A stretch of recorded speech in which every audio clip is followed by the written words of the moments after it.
to have Sarah with us here today.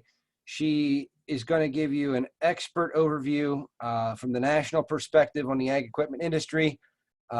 She's going to talk about what the industry needs as far as workforce training and also a workforce in general, and keeping in the tradition of our agribusiness management theme for the year with all of our professional development.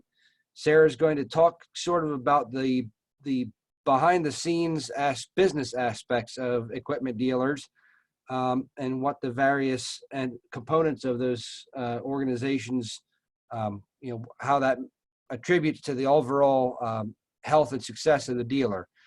She's also going to unleash a treasure trove of resources that Bob Clements International has made available to us. So very, very, very special treat for you ag teachers, some resources that might save you some work and be some great training resources for your students preparing for FFA events and whatnot. So I'm not going to waste any more of Sarah's time. Sarah, take it away. They're all yours. All right, thanks, John. John and I met just this last week in Louisville, Kentucky at the GIE Plus Expo. And as we've had a chance to talk and get to know each other a little bit better, what he is doing for you as teachers and what Penn State is doing through their TeachAg program is really one of a kind. I don't know if you recognize that from your roles as the teachers in this, but it's a pretty cool thing that you guys have going on here. So thank you so much, John, for having me and letting me be a part of this. Like John said, my name is Sarah Hay. I'm with Bob Clements International, and I have been with Bob Clements International in a full-time role for about 8 years now.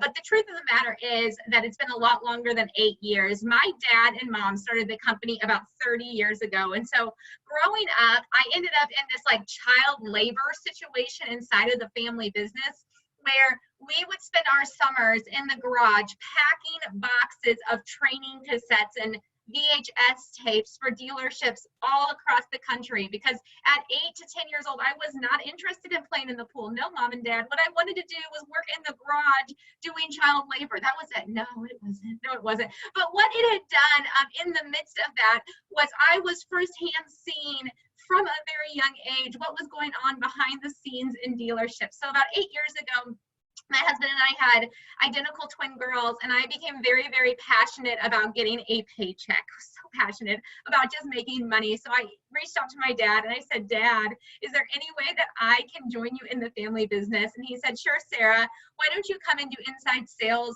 inside of the company for us? And so in the midst of that, about 8 years ago, I really dived in to the family business. And it wasn't long after that. I had this experience though inside of the family business and what we were doing.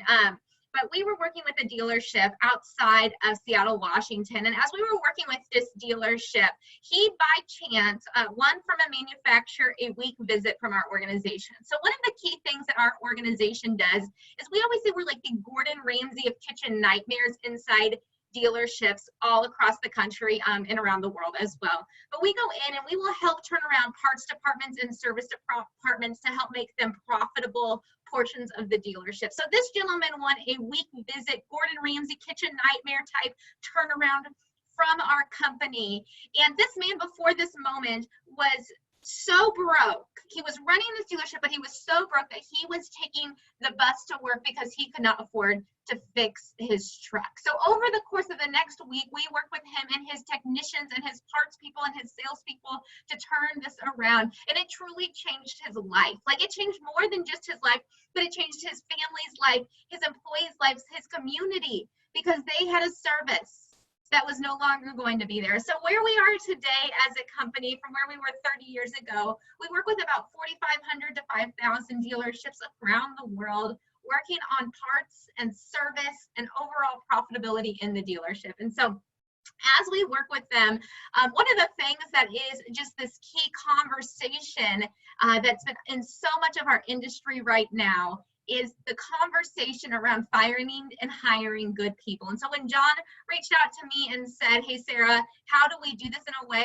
that we are able to make sure that we can take care of the teachers who are walking through this? I said, you know what, I'm so excited to be a part of it. So I thought I would just break down, as John said, I was going to go ahead and break down what it looks like first off, inside of a dealership, what does it look like in an outdoor power equipment, ag, compact, or rural lifestyle dealership? Because that's really where we spend most of our time, are in that space. My dad started 30 years ago in outdoor power equipment, and it's still been our bread and butter. But I would say, as we sit right now, we probably do 25 to, not 25, we probably do 45 to 50% outdoor power equipment, probably about 30% compact rural lifestyle market, and then we do about 20% of the dealerships we work with are in ag. And so I thought I would break it down for you, what it looks like inside of each of these dealers, what it is that we initially see when we start with a dealership, and then what it is where we're trying to go with a dealership. So again, as John said, if you have questions along the way, you say, hey, Sarah, can you clarify this just a little bit more? Please ask. I'd be happy to answer. So what we're always striving to do when we go into a dealership to start working with them, whether through our dealer success groups, our dealer toolbox, which is a thing we'll talk about a little bit later that we've given you access to, or an on-site visit, our goal is to create balance inside of a dealership. Because in a dealership, one of the things that happens inside of a dealership consistently is there's a lot of seasonality to most of the dealerships we work with, whether it's an ag and it's around hay season, maybe it's in the rural lifestyle market where we're looking at just people wanting to dig a hole and fill it back up. Like that's what they want to do if they're in this rural lifestyle dealer market. Or maybe it's in the outdoor power equipment where our seasonality has to do about mowing and maybe snow throwers, and there's a lot of seasonality. The thing that we know is that for a dealership to be able to continue year after year, what we are looking at inside of the dealership is what we call balance. A lot of people talk about absorption and having the fixed side of the business be able to absorb 100% of the cost, but for most dealerships that we work with, that is simply not a case because of the seasonality. You know, in the auto industry, they don't have the same type of seasonality as we do in OPE, compact, or ag, and so we look at this balance. So when we look at a normal dealership, this is what we typically see when we walk in. We see about 80% of the revenue that is generated in the dealership is coming from whole goods. 80%. Now, in that model, we typically see that the margins, and whether it be from OPE all the way up to ag, be anywhere from 20%, maybe down to that 7% range is what their actual margins are on whole goods at the end of the day as a dealer. And so if they're doing, let's say, $1 million a year for the sake of easy math here, and 80% of that, so $800,000 in their dealership is generated from the whole goods aspect. And let's say, again, if we have this wide range of anywhere from about 20 to 7% in regards to margins, let's say they're doing 10%. That means that for $800,000 of inventory to move through their door in any given point of time, that they are only actually getting $80,000 of gross profit at the end of the day. And for them to have $800,000 of product move through their door, it's typically going to take two people in order to make that, so sales actually happen. Okay, so then we look at the next part of a typical dealership. When we first walk in, we see about 15% of their revenue is coming from parts. Now, again, if we assume that $1 million is what we're using as our standard here, that means $150,000 of the revenue produced over the course of the year is coming from parts. And in the parts department, we like to see margins of anywhere between 35% over MSRP. That would be if we're in the big ag area, up to about 52-53% in the outdoor power equipment area. So let's again say that for the sake of easy math, our margin on that, the margin we have for our gross revenue is about 40%.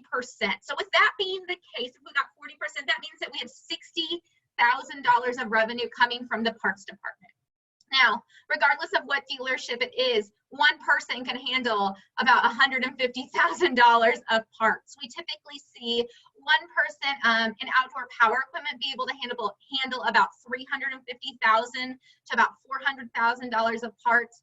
In compact, that rural lifestyle market, we see between that $400,000 and $500,000, one person can handle that. And then in the ag world, we see between that $500,000 and about $650,000 is what one person in a parts department can handle. So we've got $800,000 in whole goods. That takes at least two people to handle. That generates us $80,000 worth of gross profit. We've got $60,000 in parts that requires us to have one person. And then in service, this is what we often joke is the black hole of hell that Satan himself would not actually want to go into. That's how most of our dealers, when we're starting with them, view their service department. And everything we do is to try to change that mentality, because we have seen that when we get the processes right in the service department, as we work with thousands of dealerships across the world, it becomes this ATM machine for your dealership that continues to throw off $100 bill after $100 bill.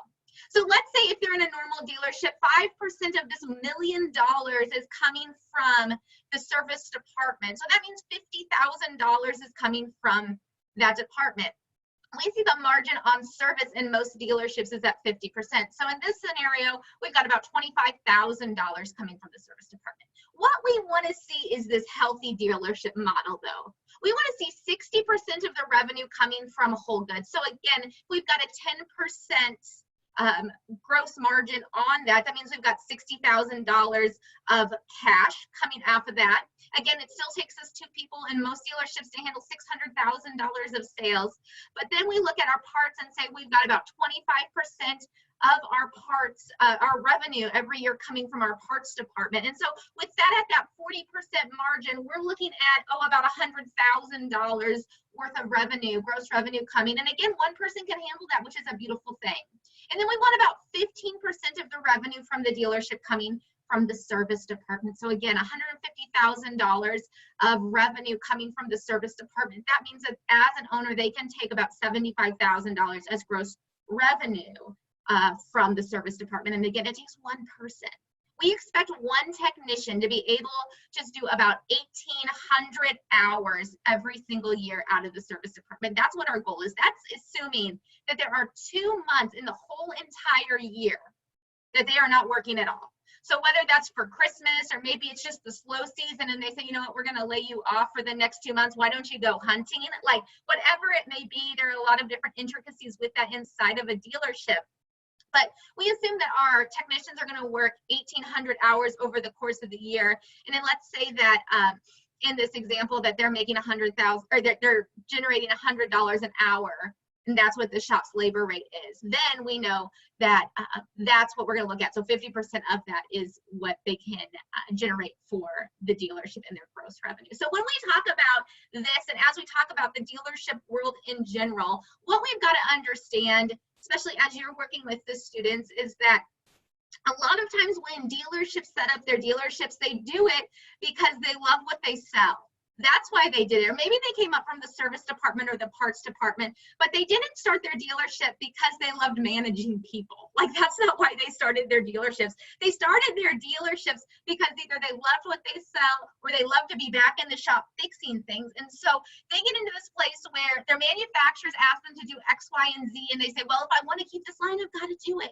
And they don't look at the overall health of the dealership, but with the 4,500 dealers we're working with right now, we're continuing to try to push it towards the focus of let's have a balanced dealership. So regardless of what happens in the economy, what happens in the world, what happens with the weather, that our dealership can withstand whatever it is.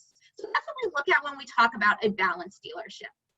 I thought one thing that would be a little bit interesting to dive into before we get into a few different case studies about a few different dealerships that we are working with is how does a dealership set their labor rate?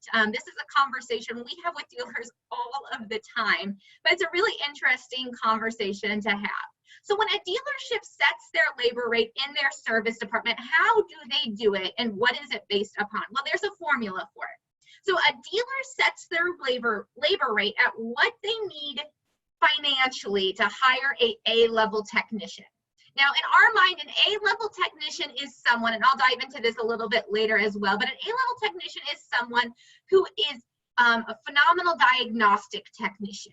They're a problem solver, a puzzle solver, and we always joke that in the world we play in right now, a good A-level technician looking for a new dealership is kind of like a magical unicorn. You know that they may be out there, but you've never really seen one before. Okay, so that's what we say when joking that an A-level technician is. But what a dealer does is they set their labor rate, their posted labor rate at what it is they need to hire a A-level technician.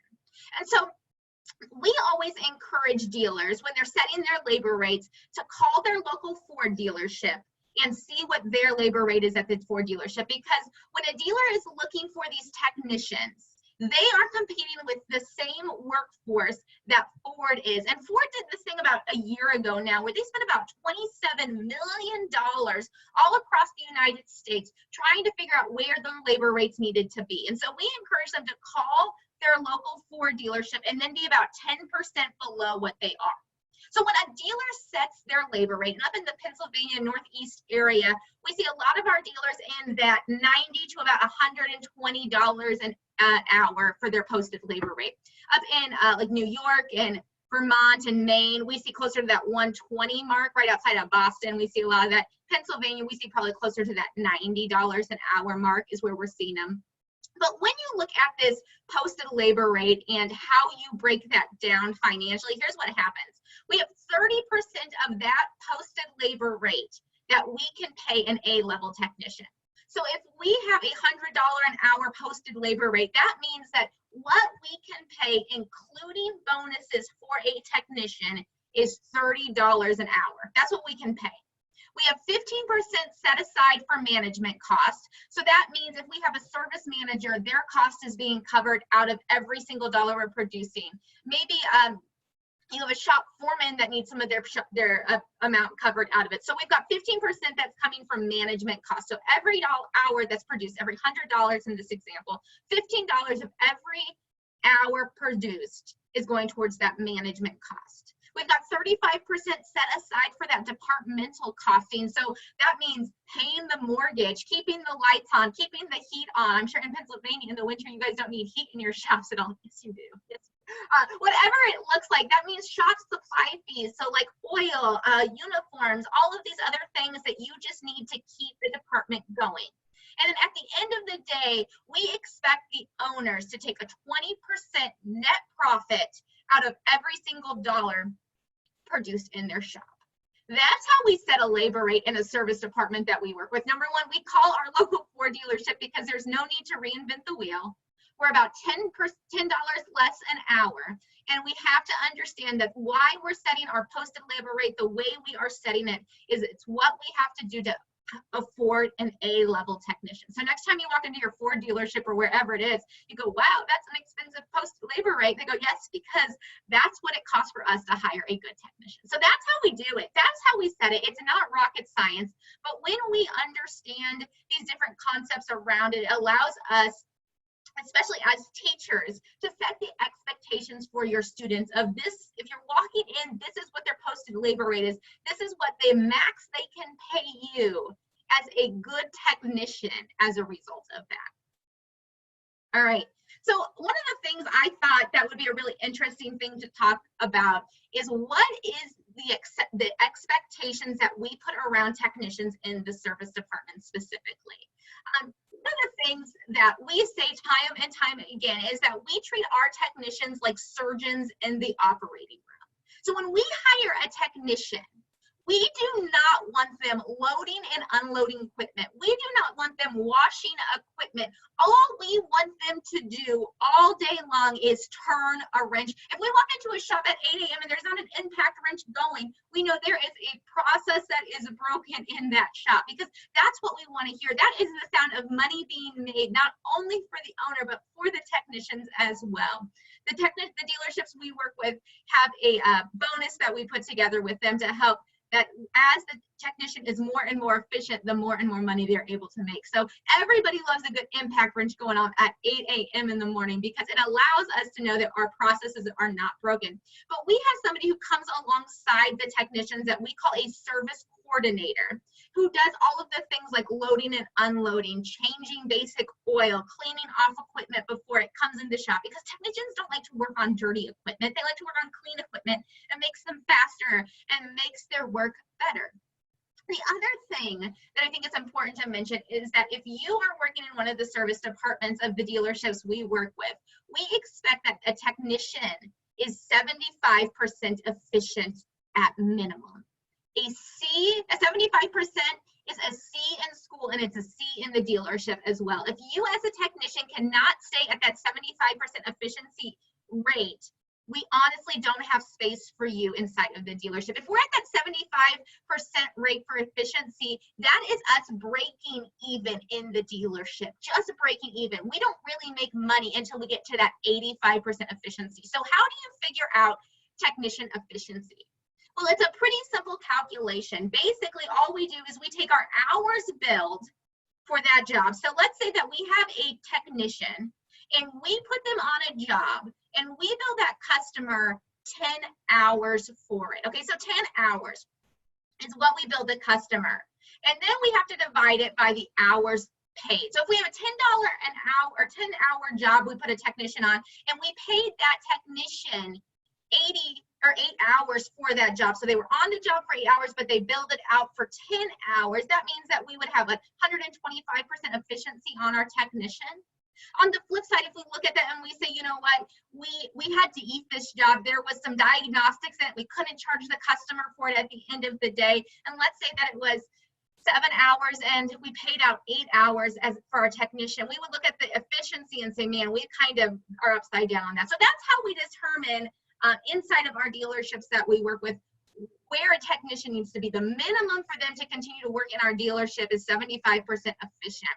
We continue to beat that number through processes of flat rating, making sure we have a service coordinator walking alongside the technician and the dealership, the service department, to make them more and more efficient. The next question that I've had a lot is, how does a service department decide it's time to bring another person into the dealership? When we think about that, we have to look at what we call the recovery rate. So the recovery rate inside of the dealership is simply, we look at the dealership, the service department as a whole, the whole entire service department, and we say, how many hours did we pay all of our technicians versus how many hours were billed out? Okay, so that is what our recovery rate is in our service department. Simply take our hours paid as a service department divided by hours billed. We will not bring another person into the service department until we are recovering between 90 and 95% with this rate. Because when we are recovering that 90 to 95%, it tells us that we have a 4-inch hose that we're pushing 3 1/4 or 3 3/4 inches of water through. And we know that while it's sustainable for a while, it's not going to be sustainable long term. Again, I mentioned before, if we are not at 75%, we are losing money. The same thing holds true for our recovery rate in our service department. So if we are not recovering at 75% in our service department, we're losing money. The recovery rate is the responsibility of the service manager. So that is the person who's responsible for the recovery rate. There's a lot of different things that they can do in order to increase the recovery rate, whether it's like marketing for winter service specials or putting techs on jobs that are better suited for their skills and abilities. And there's a whole bunch of things that we walk through with service managers to increase recovery rate. But that's how we decide. The next thing, as we're talking about this though, is the question of, okay, I know that we're recovering at 90%. It's time to bring someone else in. Who do we bring in? What type of person do we need to bring into the dealership to help ease some of the burden? And so the first place we would start is a service coordinator. Now, when we're working with a service department that's just getting off of the ground for the first time, the very first person that we are going to bring into the service department, the very first person is a A-level technician if we can find one. If not, we want a high-level B technician. But the very first person is a good technician. The second person we bring into the service department is this service coordinator position. This is like the busboy at a restaurant.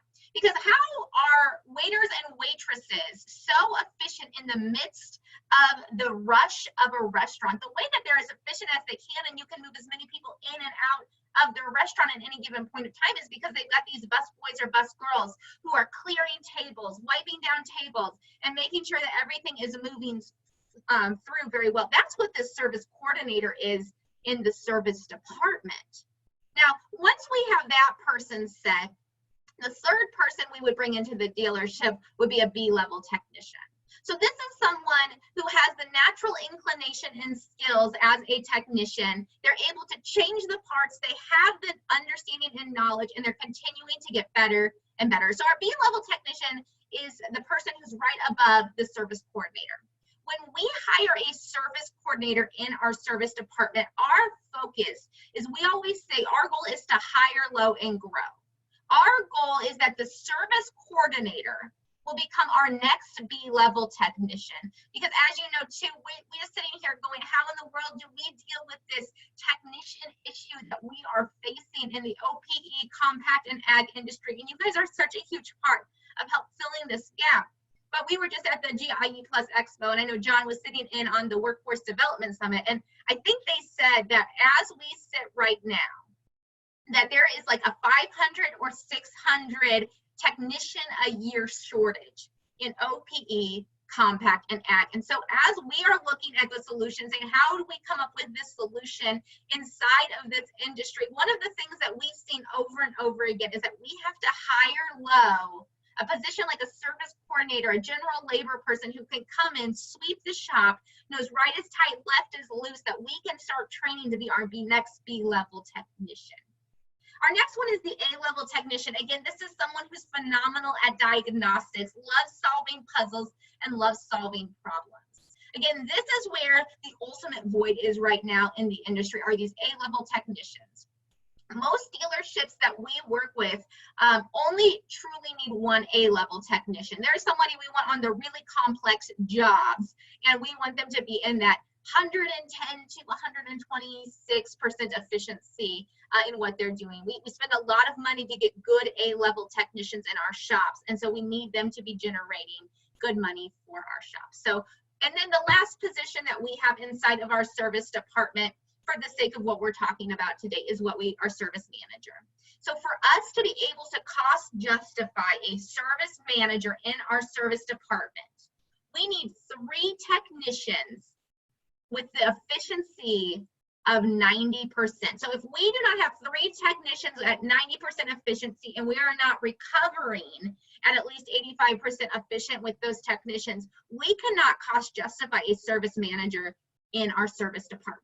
And so that's kind of the process we go through. Number one, do you actually need another person in your service department? We look at the recovery. And then what position? Do we really need another A-level technician, or is it that you just feel the pain and our processes aren't in place, that we could fill the void with someone who helps load and unload the equipment as it comes in, washes the equipment? Is it somebody we just need to do general technical things for us? You know, is it really that A-level technician, or do we need somebody to just manage all of these pieces? If we've got 3 technicians who are 90% efficient and recovering at 85%, we can probably justify a service manager at that point.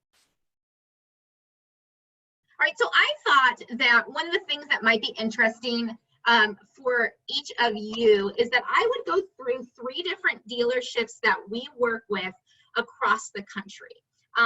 And again, I said before, we do a lot in outdoor power equipment. That's where we really got our start. And so some of these, I think all of them have a component of outdoor power equipment. But what we're seeing is that even the big ag dealers anymore are working on diversifying their product offering so that they have this wide variety that continues to help them get through what may be a relatively slow time by bringing in some other things. And so I would say even with the big ag dealers we're working with, I would say 90% of them probably have a mix of OPE, compact, or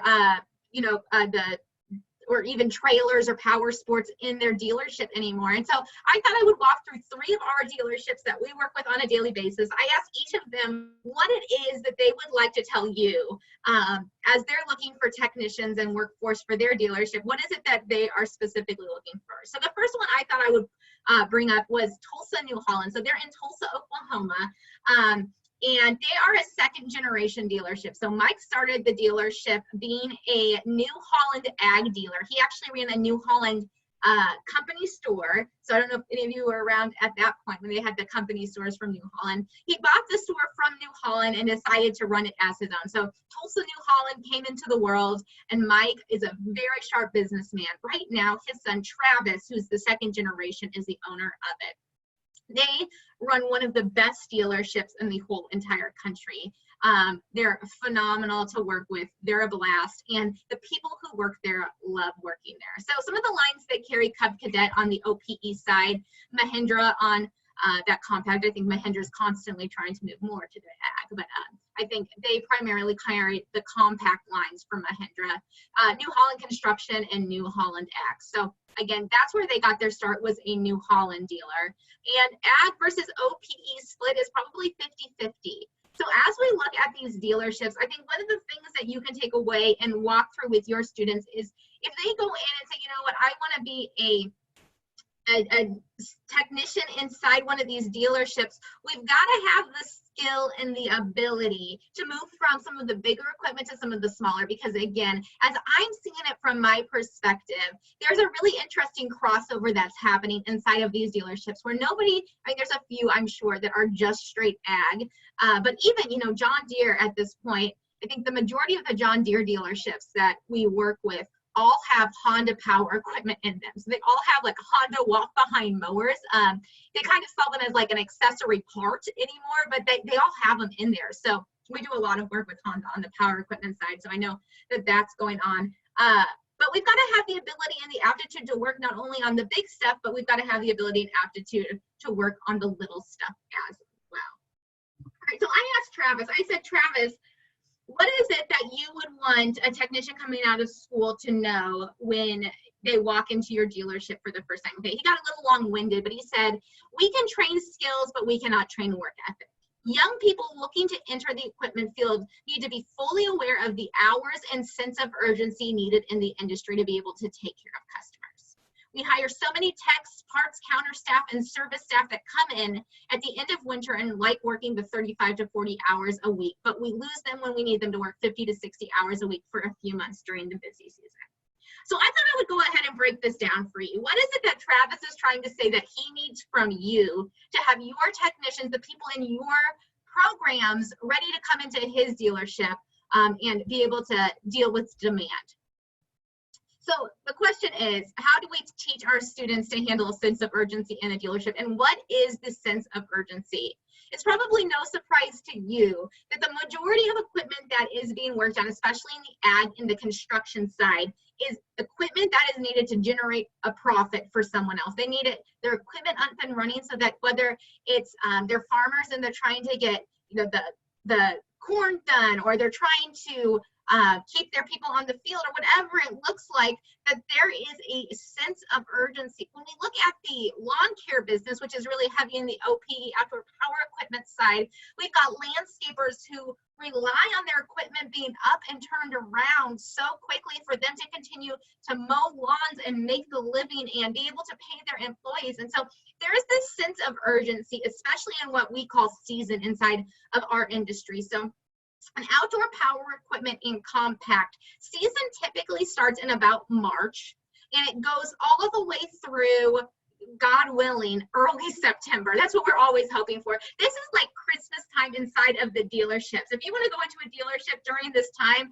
they will, I'm sure they'd be very nice to you, but they're not going to have a lot of time to talk to you, because what's going on in there is they are probably generating about 50 to 60% of the revenue that they will generate for the whole entire year in those about 6 to 8 weeks. So it's an insane time inside of the dealership. And this is what Travis is talking about. He's saying, I need your technicians to understand that when Christmas comes inside the dealership, it is an all hands on deck situation.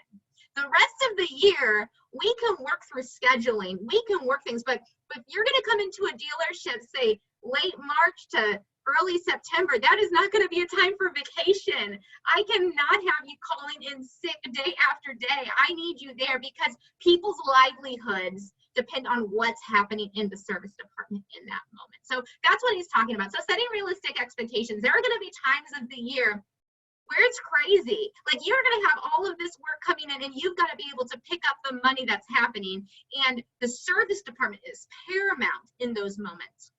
The other thing I think he would want you to know is that when a dealership is successful, when we get through this season as a dealership, everyone is going to be successful. Again, I talked about that the dealerships we're working with have a bonus program based on the efficiency of the technician. So when a technician is anywhere from 85 to 100% efficient, they get an extra dollar per billable hour that they bill out. If they're 101 to 120% efficient, 25% efficient, they get an extra $3 per billable hour for every hour they bill out. And if they're 126 or more, we typically see $5 per billable hour they bill out that they get as a bonus inside of the dealership. And so Travis is all about capitalism. He knows that when his technicians are having that efficiency and are able to push all of this work outside of the dealership consistently, they're going to be in that as well. We typically see our technicians making anywhere between an extra $1,500 to about $2,000 a month in bonuses when they get their efficiency. So while this work is intense and it's an excruciating season, there's this 8 weeks that just seem like they do not stop. When the dealership wins, everyone wins with it. All right, so the next dealership I thought I would talk about is one that is just a strictly outdoor power equipment dealership. So this is Gillum's Service and Repair, and they are in Ashland, Kentucky. Now, Mike is the owner of Gillum's. Mike Gillum is his name, so it's really creative naming of the dealership. Some of the lines they carry are Cub Cadet, Echo, Exmark, Ferris, Honda, Husqvarna, and Stihl.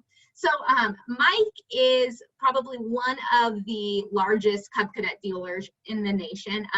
Very sharp business guy. And so as I asked Mike, I said, Mike, as you're looking at this from an outdoor power equipment perspective, and what we know is there's probably about 12 to 15,000 outdoor power equipment dealers in the country. Okay, 12 to 15,000. There's a huge amount of outdoor power equipment dealers. Mike, when you look at this from an outdoor power equipment perspective, what is it that you would want teachers to know that they could prepare this next generation of students for your service department? He said, if I could have future technicians coming out of school only knowing a few things, they would be the importance of cleanliness and organization in a shop and how to manage their time. So he wants you to know, why is it important to have cleanliness and organization in a shop? And then what's the importance of managing time in a shop? Again, Mike is a dealer we've worked with for years and years at this point. Again, very sharp businessman, a fun guy to work with, but he brings up some really good points. So what is the importance of cleanliness and organization in a shop?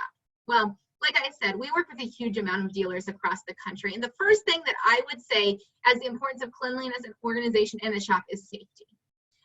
Every year, we have a call from a dealer that we're working with that there's been a technician killed in their shop. Every year it happens. This last year down in Texas, we had a dealership we worked with for the last 4 or 5 years. And they were working on a piece of equipment, had a loader on it. They didn't put the safety on the loader. They were rushing through the job. The loader fell on 2 technicians and killed them both. There was one that was 50 and one that was in his 30s. They both lost their lives. It was traumatic and terrible. The reason that this happens over and over again is that people start getting rushed. They don't have things organized in the way that they're trying to. They ignore the little safety things. And as a result, like, lives are lost. What you're training your students to do is no easy thing. It's a dangerous thing you are sitting here teaching your students to work on, and we can't get sloppy. We can't have shop rags on the floor of the dealership and just assume it's okay, because it becomes a safety hazard in the midst of these service departments. And every year when we get these calls, number one, we are just heartbroken. This 30-year-old gentleman who passed away this last year left a wife, a 3-year-old, and another baby on the way behind. And so we don't take this for granted. The cleanliness and organization of a shop is not there just because we want to have a nice place to work. No, it can become a life or death thing, and we've got to have a key focus on that. The other thing is it allows us to be more efficient. If we have a clean and organized shop, we are able to be efficient in our shop. You know, most technicians that we work with don't like chaos. And so if you get into a place where you're going, oh, where's my impact wrench? Oh, who had the whatever it is last? There's just like this chaos that happens. It takes the efficiencies that we're gaining in our shop and moves them back to just base level. And that's not what we're trying to do. Your technicians will thrive so much better if they have that level of organization when they come into your service department. The other thing is time management. So the question that I see over and over is, how do we measure time, and what can you do as teachers to help your students who are going to become technicians be better managers of time? Well, inside of a service department, we measure time by every 6 minutes. Every 6 minutes in a service department is accounted for in the service departments we worked for. So we track by every 6 minutes, the 10th of an hour, and then we bill by the half hour. So if we have somebody who's going to be on a job for 6 minutes, we round that up and we bill it for a half hour, because when we look at the time, energy, and material, we've got to be able to bill for that half hour. So let's say, though, for the sake of this example, we're in a dealership and their post-labor rate is $100 an hour. Listen, I'm from Missouri. We've got to have the easy math here. And we say that we're going to look at a 1/10 of an hour. So if we have one technician a day who loses, let's say, 6 minutes 3 times. So if we've got $100 an hour posted labor rate, and we look at it from a 1/10 of an hour, that means that every 6 minutes is worth about $16 to us. And let's say that that technician loses just 6 minutes 3 times a day. That means that over the course of that day, that technician has lost approximately $50. And if they do that 5 times, 1 time every single day, that means over the course of that week, $250 has been lost because they lost 6 minutes 3 times a day. Well, that may seem like, well, $250 is $250, Sarah. That's a good amount of money. But what does that actually mean in the effect of the dealership? Well, let's say there's 4 weeks of the year. So that means over the course of the month, they've lost $1,000 from 6 minutes 3 times a day, every day of the week, every week of the month. And if you multiply that by 12, that means that 6 minutes 3 times a day over the course of the year is a $12,000 revenue loss for the dealership. As teachers, what I would ask of you is to start getting your students to be thinking in these small amounts of times. What we know is that as we're working with technicians inside of the dealerships, one of the things they struggle with most is being able to manage and be aware of the time that they have going on. They get into this space, and I'm sure you've all done it too. You get into this place of doing something that you love and you just lose track of time. Like you get there, it's like that runner's high. I don't know, I don't like to run, but if I was, I'm assuming runner's high would be a real thing, where you get into this space and you just forget what time that you have invested in something because you're loving what you're doing. Now, I'm not hating on the fact that they love what they're doing. I'm saying that is great. We need more people like that in this world, but we've got to be so conscious about the time that we have. So what can you do as teachers to set your students up for success? As John mentioned earlier, we have partnered with the program to provide what we call our dealer toolbox. So on the portal, and again, I'll let John get on here after I'm done and explain it a little bit more in depth, but we have this huge amount of resources that we use when we're working with dealerships all across the country. All across the country. We probably have 600 to 700 dealerships who are subscribing to this, and it has everything from all the forms and videos you need to know to understand processes for service, parts, whole goods, rentals, management, marketing, hiring, all of these things. But I thought I would just show a few of the things that are in there that you can start utilizing to teach your students. So for each of these things, there will be a webinar available for you in this toolbox and this thing that Jonathan has set up for you, this link. And then there will be sheets or other pieces of content that you can use to partner with it and say, maybe it's about going through it with your students and saying, here's a video we're going to watch, a webinar we're going to watch, and here's how we're actually going to apply this inside of what it would be a dealership. So one of the things that I put up here is when we're talking about tracking time, we every single day look at these numbers. Every single day, we want to know what the wrench time was. So how many hours were they turning a wrench as a technician? How much of the time were we able to bill out? How many percent of the services that we had out were complete, other time, and then the pay time? When we start looking at all of the things going on in our service department in terms of these numbers, it allows us to have a better understanding as a service manager, general manager, and owner of the health and well-being of the service department. So again, this is all in incredible depth inside of this resource that Jonathan has available for you as teachers. Due to time, we cannot go into it a lot right now, but I'll talk about one other resource we have for you in there in just a moment. So the third dealership that I wanted to talk about was one called Meridian Implement. So Meridian Implement is run by Denny, who's the first generation. He's the one who started Meridian, I think, back in the 60s.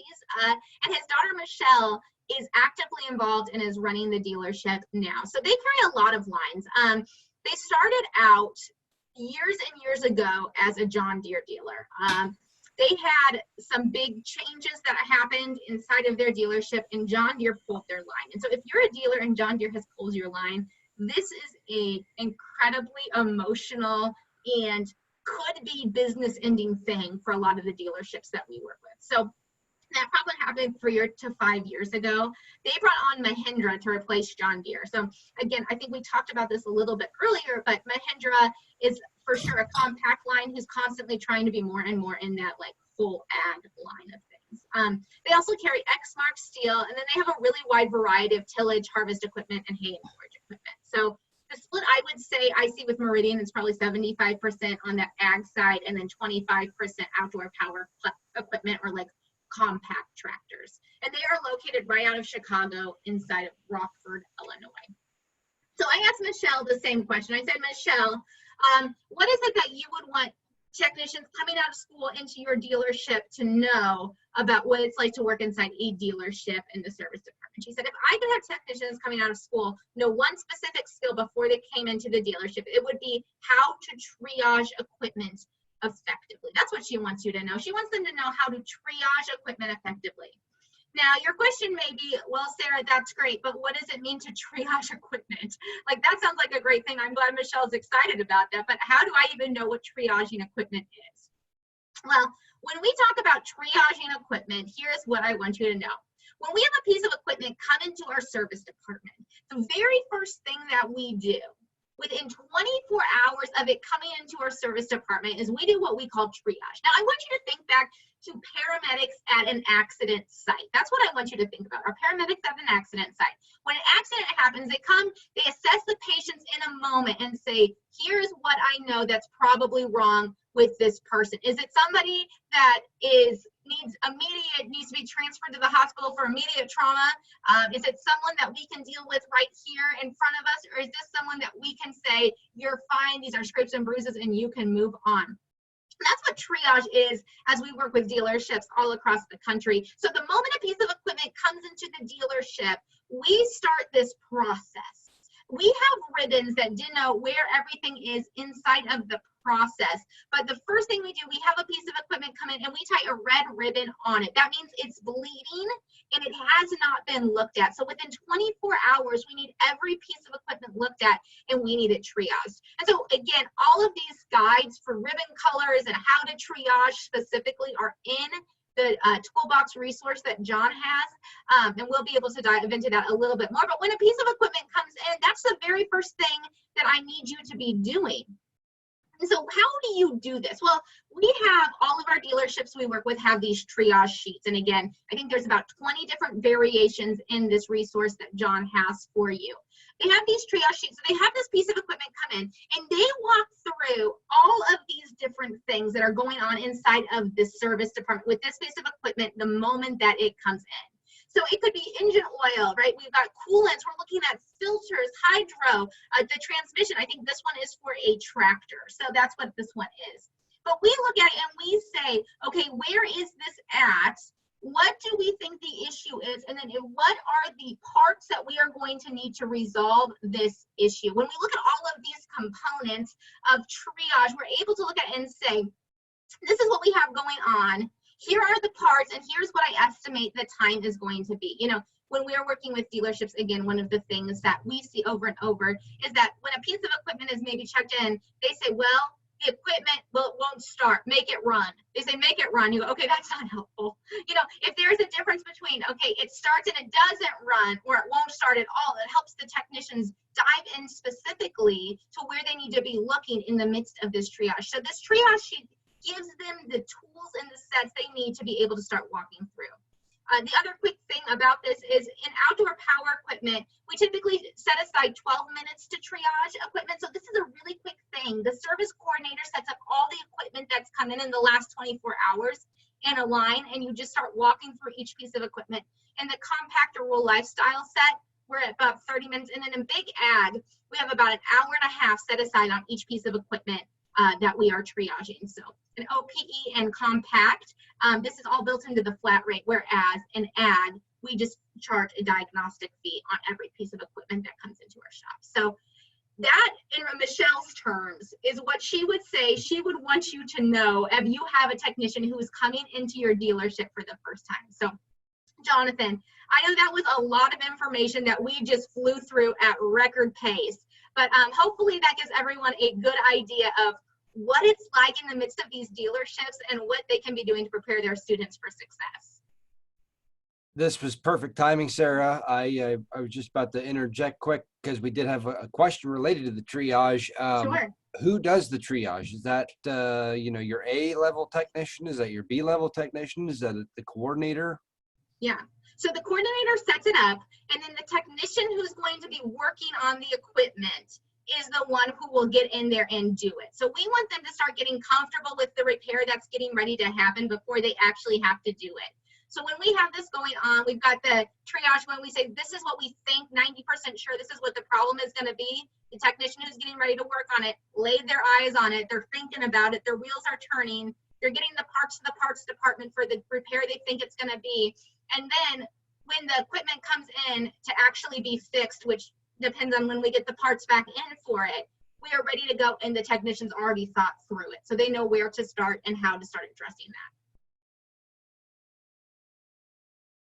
Does that answer your question? I believe so. Oh, that's just in from Sarah Beth.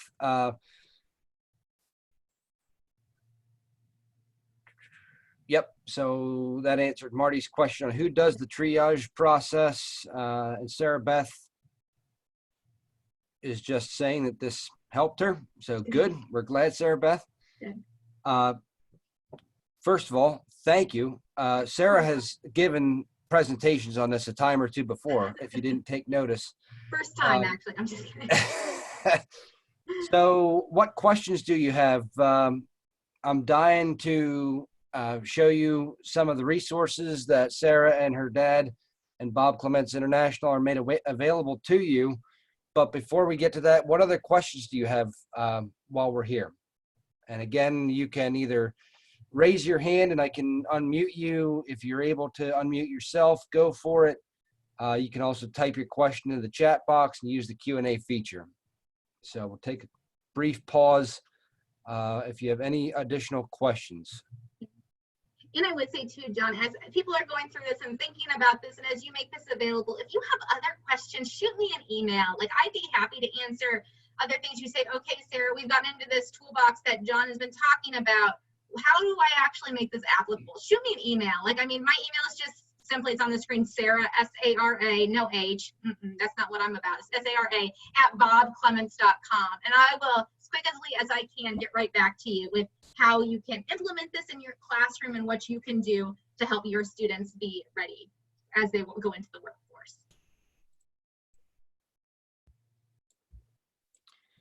Okay, does anybody have an immediate question that they okay, thank you, Amy. Anybody else have any questions before we start to, and believe me folks, we're not going to get into all of the different tools and resources that that Sarah is sharing with us. I'm just going to kind of show you where they're at and give you a very, very brief snapshot of them. It is far too many for us to go into any detail with, on today. So if there are no other questions, let me scoot this window over here so you're not seeing that, and get ready to share my screen. So what we've done is Sarah and her dad have given us access to their online dealer toolkit, and basically what I did is went through all of it, and believe me, it was a lot. So if you think what we're making available to you is a lot, there was a lot more that I kind of looked through and thought, nah, I don't really think that's relevant to the level they're at. And I had one of our students actually went through and downloaded files and You know, if it was a webinar or a training video that these folks have created, we simply asked, and they did not bat an eyelash in sending us the links to those recordings. And we've organized it much the same as Bob Clements does on their site. So I know the one that's probably the most applicable to everybody is the service tab. And again, we've broken it out into the same categories that they did. And here you will find there's that triage flagging tape resource. You know, I just looked at it from the perspective of I know what it's like to be you know, in your shoes as a teacher, and you know you have this goal in mind of what you want to do with your students, but you're not quite sure whether you're going to try to create something on your own if it's quite up to industry standard.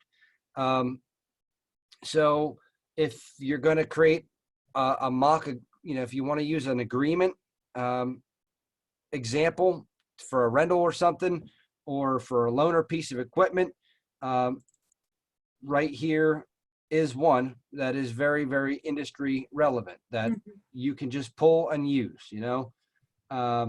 Shop rating quiz, have your students, you know, evaluate their workspace. Is it up to industry par? If we backtrack here a little bit, these are the diagnostic sheets that Sarah was just talking about, and there's one for every single implement, piece of power equipment, anything you can think of.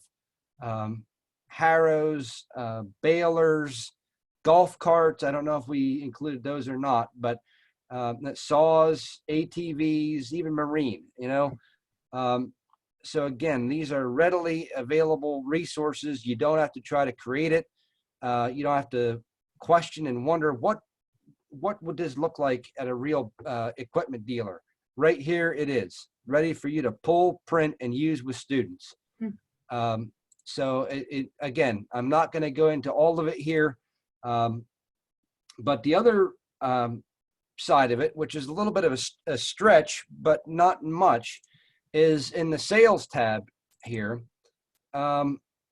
There's all kinds of, you know, we have the Ag Sales Career Development event. So as you're preparing an ag sales team for their CDE, here's some, you know, a webinar, and oh, that's not what I wanted to click. There's a video that I perused through, and you know, if it's on here, I looked at it and thought, yes, this is of high enough quality that it could be beneficial to, you know, a teacher training their ag sales team. You know, this is from the perspective of the ag equipment industry, but you never know what the product is that, you know, your team is going to be responsible for selling as part of that event. So there's resources here if you're teaching a power tech class. There's resources here if you're teaching an ag equipment class. There's resources here if you're teaching just a small engines class. There's resources here whether you're preparing an ag sales CDE team. There's resources here if you're teaching an ag business management class or preparing you know, a farm business management CDE team.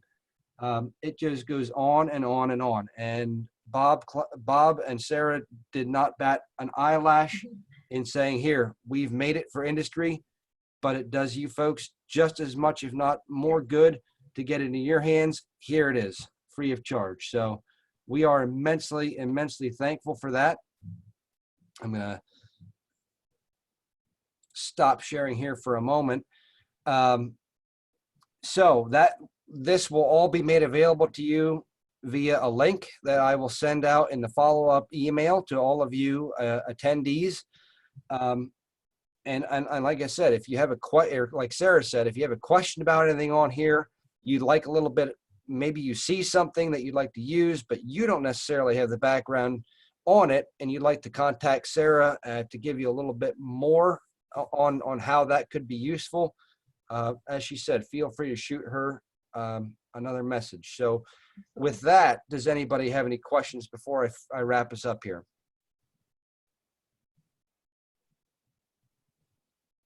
Okay. when looking for A-level technicians, what type of post-secondary education are you looking for? Sarah, go ahead. Yeah, I would say if we can come into this place where, depending on what line that you are focused on. So maybe they say, I want to be a big ag tech. I want to be a diesel. We don't necessarily need post-secondary education. I would say if they have the aptitude to be an A-level technician where they're focusing on diagnostics, there will be no lack of training available from the dealership or the manufacturer's perspective. So the way that we always tell who's going to be an A-level technician is this. We take a bunch, at Cracker Barrel, they have those like mind puzzles that they have where they're like the wooden blocks or the chains or things that you've got to get undone. We typically put those in a place that's like a break room or something like that on a table. And we just let the technicians come in and play with them. Now, about, I don't know, a little bit in the afternoon, they'll be sitting there and they'll be so frustrated that they can't figure out how to make it work.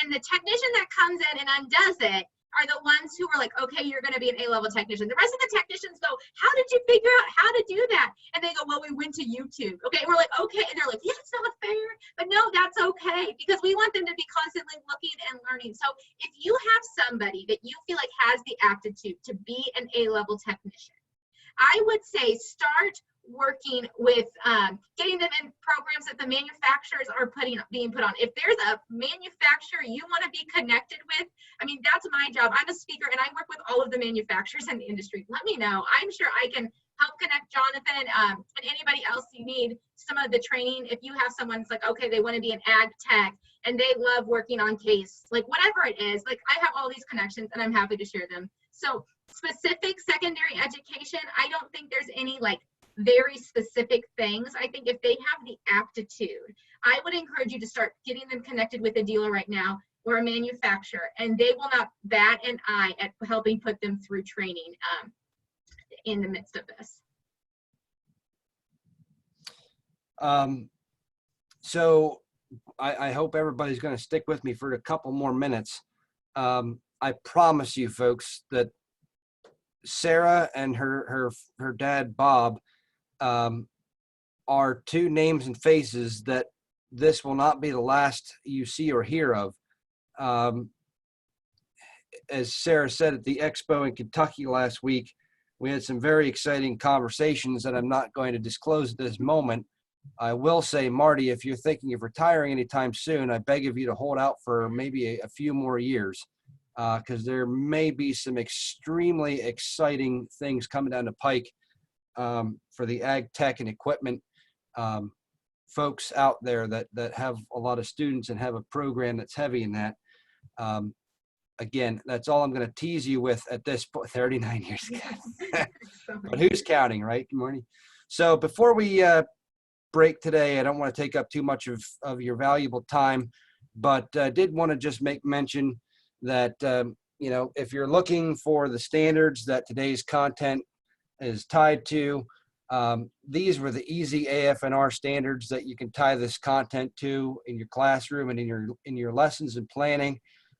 These were the easy, low-hanging fruit. I mean, there's others there that you could certainly make the case for as far as the communication and writing skills and so on and so forth. But these were the standouts, applying science and different STEM disciplines to the industry, operating, servicing, maintaining, and then, of course, using geospatial and locating technologies that all of this equipment is using more and more and more of. The FFA connection to all of this, obviously, we have the tractor driving CDE.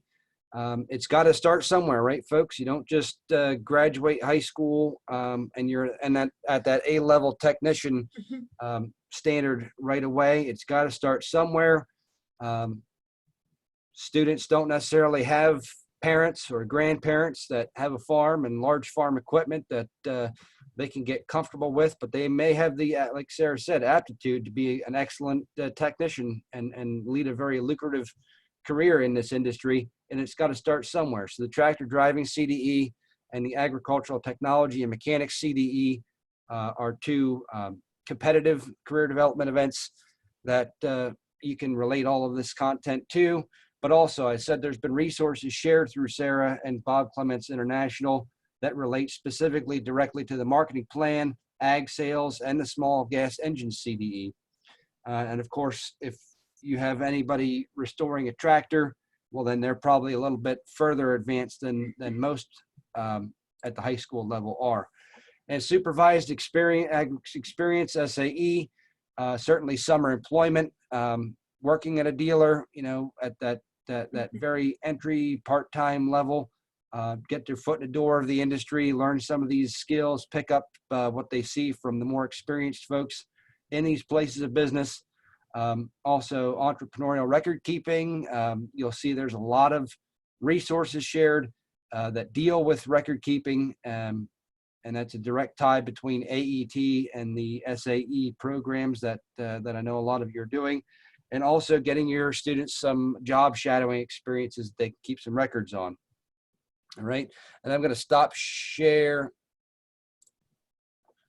one last time